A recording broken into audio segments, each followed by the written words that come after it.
আসসালামু আলাইকুম সবাইকে। যারা আওয়ামী লীগ করে তাদেরকে তো আসলে আমি বলি মানে সম্মানিত আওয়ামী লীগ চোর, বুঝছেন?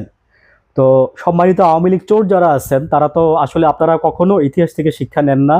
আপনাদের যদি বলে যে ইতিহাস থেকে শিক্ষা নেন, তখন আপনারা আবার চোখ উল্টায় বলেন যে ইতিহাস আবার কি জিনিস? ইতিহাস আবার কি জিনিস এটা শিখাই দিচ্ছি, আমি আপনাদের আজকে ধরে বুঝাই দিচ্ছি হাতে কলমে। ওবায়দুল কাদের যে 5 ঘন্টা বাথরুমে ছিল এটাই হইতেছে ইতিহাস।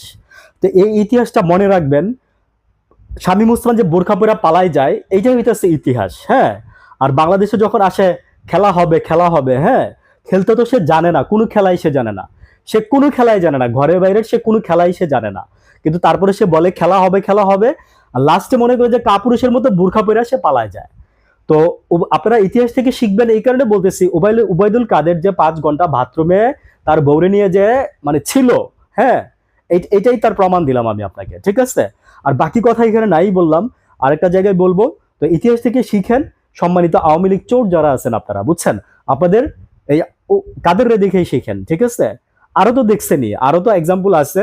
ওইগুলা যদি মনে করেন যে ইতিহাস আবার কি জিনিস বলেন, তাহলে দিস ইজ দ্য ইতিহাস।